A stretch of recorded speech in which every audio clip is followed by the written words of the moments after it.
El experimento ruso del sueño. Investigadores rusos, a finales de los años 40, mantuvieron a 5 personas despiertas por 15 días, utilizando un estimulante basado en gas.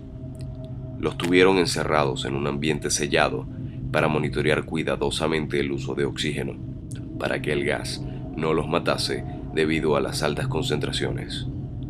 Esto fue antes de que existiera el circuito cerrado, por lo que tuvieron que usar micrófonos y ventanas con grosor de 5 pulgadas para monitorearlos. El cuarto estaba lleno de libros, cobijas para dormir, pero ninguna cama, agua corriente, baño y la suficiente cantidad de comida para que los 5 sobrevivieran por un mes. Los sujetos de prueba eran prisioneros políticos y de guerra declarados enemigos del Estado durante la Segunda Guerra Mundial. Todo estuvo bien por los primeros 5 días. Los sujetos rara vez se quejaban, después de que, falsamente, se les había prometido su libertad si aceptaban tomar parte de la prueba y no dormir por 30 días. Sus conversaciones y actividades fueron monitoreadas, y los científicos notaron que conforme pasaba el tiempo, ellos hablaban sobre incidentes traumáticos de su pasado. Después de 5 días, se empezaron a quejar de las circunstancias y eventos que los llevaron a donde estaban, y empezaron a demostrar paranoia severa. Dejaron de hablar entre ellos, y comenzaron a murmurar de manera alterna en los micrófonos. De manera extraña, todos parecían creer que podían ganar la confianza de sus captores si traicionaban a sus camaradas. En un principio, se creyó que esto era un efecto del gas. Después de 9 días, el primero de ellos empezó a gritar. Corría por todo el cuarto gritando repetidamente por 3 horas seguidas. Después trató de continuar gritando, pero solo podía dar un grito ocasional. Los científicos postularon que físicamente se había destrozado las cuerdas vocales. La parte más sorprendente de este comportamiento fue cómo sus compañeros reaccionaron a esto. O mejor dicho, cómo no reaccionaron. Continuaban murmurando en los micrófonos hasta que el segundo de los prisioneros comenzó a gritar. 2 de los prisioneros que no gritaban tomaron los libros y los llenaron página tras página de sus propias heces y de manera calmada los pusieron sobre las ventanas del cuarto. Los gritos cesaron de repente, al igual que los murmullos en los micrófonos. Pasaron otros 3 días. Los investigadores chequeaban los micrófonos constantemente para asegurarse de que trabajaban, porque creían que era imposible no escuchar sonidos con 5 personas dentro. El consumo de oxígeno indicaba que los 5 debían seguir vivos. De hecho, el consumo de oxígeno era el necesario para 5 personas que hacían ejercicio extenuante. En la mañana del 14º día, los investigadores hicieron algo que no debían hacer. Para llamar la atención de los prisioneros, utilizaron el intercom dentro del cuarto, esperando provocar respuestas de los prisioneros, pues temían que estuviesen muertos o en estado vegetal. Anunciaron: abriremos el cuarto para probar los micrófonos. Aléjense de las puertas y acuéstense con las manos atrás en el piso o se les disparará. Se le otorgará la libertad a uno de ustedes si obedecen. Para su sorpresa, escucharon solo una frase con voz calmada: no queremos ser liberados. Hubo gran debate entre los investigadores y fuerzas militares que financiaban el proyecto. Sin poder provocar más respuestas utilizando el intercom, finalmente se decidió abrir el cuarto a la medianoche del día número 15. Se limpió el gas del cuarto y se llenó de aire fresco. Inmediatamente, voces de los micrófonos empezaron a objetar. 3 voces diferentes rogaban por la vida de sus seres queridos, que encendieran el gas nuevamente. Se abrió el cuarto para sacar a los prisioneros. Gritaron más fuerte que nunca, al igual que los soldados cuando vieron lo que había adentro. 4 de los sujetos seguían vivos. Las raciones de los pasados 5 días no habían sido tocadas. Había pedazos de carne de las costillas y de las pantorrillas del sujeto muerto colocados dentro del drenaje del centro del cuarto, bloqueándolo y permitiendo que 4 pulgadas de agua se acumulara en el piso. Los 4 sobrevivientes también tenían pedazos de piel y carne arrancada de sus cuerpos. La destrucción de tejidos y la exposición de huesos en la punta de sus dedos indicaba que las heridas fueron infligidas por las manos y no con los dientes, como era de suponerse. Al examinarlos, se descubrió que la mayoría de las heridas fueron autoinfligidas en su mayoría. Los órganos detrás de las costillas fueron removidos, mientras que el corazón, los pulmones y el diafragma seguían en su lugar. La piel y la mayoría de los músculos pegados a las costillas fueron arrancados, exponiendo a los pulmones. El tracto digestivo de los 4 sujetos podía verse trabajar, digiriendo comida. Rápidamente se hizo aparente que estaban digiriendo su propia carne y que ellos la arrancaron y se la comieron en el transcurso de los días. La mayoría de los soldados eran fuerzas especiales rusas en las instalaciones, pero aún así, muchos se negaron a regresar al cuarto para sacar a los prisioneros. Estos, sin embargo, insistían a gritos que los dejaran adentro y de manera alterna rogaron y demandaron que se encendiera el gas nuevamente para evitar quedarse dormidos. Para sorpresa de todos, los sujetos pusieron una resistencia feroz durante la extracción. Un soldado ruso falleció cuando un sujeto le mordió el cuello. Otro fue gravemente herido cuando otro de los prisioneros le mordió la arteria femoral y los testículos.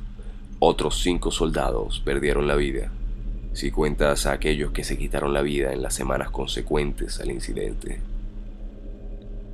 Durante la lucha, uno de los prisioneros dañó su brazo.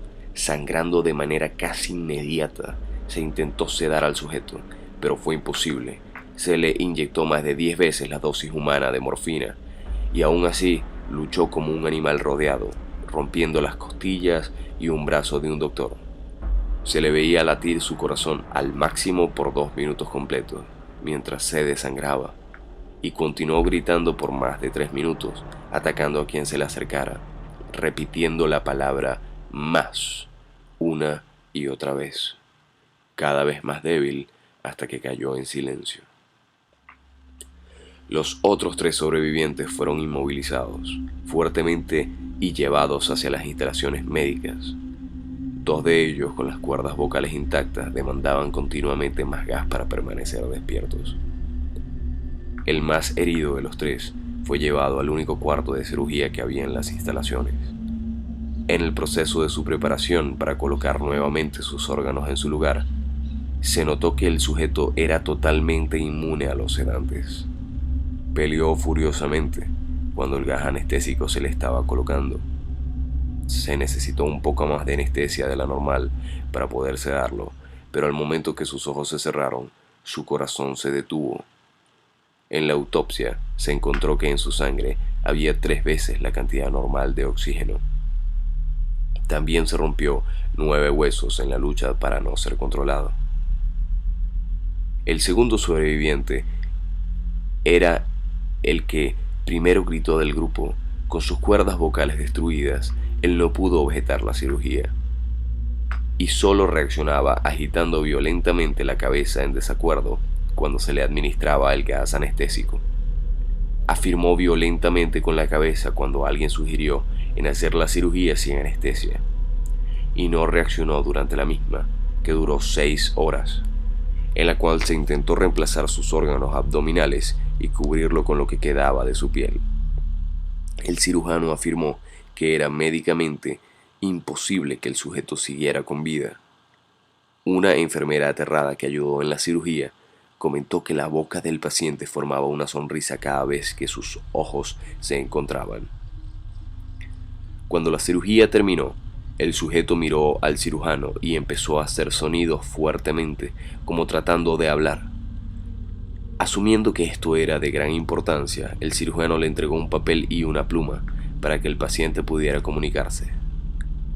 «Sigue cortando», escribió. Se le hizo la misma cirugía sin anestesia a los otros dos sujetos. Se les tuvo que inyectar un paralítico, pues ellos reían constantemente y le era imposible realizar la operación así al cirujano. Una vez paralizados, solo podían interactuar con sus ojos. En el momento en que pudieron hablar nuevamente, exigieron una vez más el gas estimulante. Los investigadores trataron de averiguar por qué se lastimaron de esa forma así y por qué querían el gas nuevamente. La única respuesta fue: debo permanecer despierto. Se reforzaron a los 3 sujetos y los devolvieron al cuarto, para la espera de su destino. Los investigadores, enfrentando la furia de sus benefactores militares por haber fallado las metas del proyecto, consideraron dar eutanasia a los prisioneros. El comandante, un ex KGB, vio potencial en el proyecto y en su lugar decidió ver qué pasaría si ponían el gas nuevamente. Los científicos se negaron rotundamente, pero al final tuvieron que aceptar. En preparación para ser sellados nuevamente en el cuarto, los prisioneros fueron conectados a un monitor EEG. Para sorpresa de todos, los 3 dejaron de pelear en el momento en que se dieron cuenta que los regresarían al gas. En este momento era obvio que los 3 estaban haciendo un gran esfuerzo por mantenerse despiertos. Uno de los prisioneros estaba murmurando una canción. El sujeto mudo peleaba con sus ataduras de piel como si tratara de enfocarse con algo. El último sujeto mantenía su cabeza en la almohada y parpadeaba rápidamente. Siendo este el primero al que se le puso el EEG, la mayoría de los investigadores monitoreaban sus ondas cerebrales con sorpresa. Eran normales la mayor parte del tiempo. Algunas veces aparecía una línea recta de manera inexplicable. Parecía que repetidamente sufrían de muerte cerebral. Mientras analizaban los datos, una enfermera notó que los ojos del sujeto se cerraron. Sus ondas cerebrales cambiaron inmediatamente por las de sueño profundo. Luego se pusieron rectas y de manera simultánea su corazón se detuvo. El único sujeto que quedaba, que podía hablar, comenzó a gritar para que lo encerraran en ese momento. Sus ondas cerebrales mostraban las líneas rectas del sujeto que acababa de morir por quedarse dormido. El comandante dio la orden de sellar el cuarto con los prisioneros, junto con 3 de los científicos. Uno de los 3 inmediatamente tomó un arma y abrió fuego contra el comandante, matándolo de un tiro entre los ojos. Después apuntó al prisionero mudo y le voló el cerebro. Apuntó al prisionero que quedaba vivo, mientras que los demás investigadores escaparon del cuarto. «No me encerrarán con estas cosas, no contigo», le gritaba al prisionero que estaba atado al camastro. «¿Qué eres?», demandó. «Necesito saber». El prisionero sonrió. «¿Tan fácilmente te has olvidado de mí?», el prisionero preguntó. «Somos ustedes. Somos la locura que está encerrada en todos ustedes, rogando por libertad en cada momento de tu vida, desde lo más profundo de tu mente animal.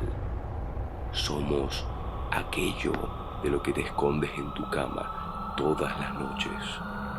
Somos lo que duermes y silencias y paralizas cuando te vas a tu cielo nocturno, donde no te podemos alcanzar». El investigador hizo una pausa, apuntó al corazón del prisionero y disparó.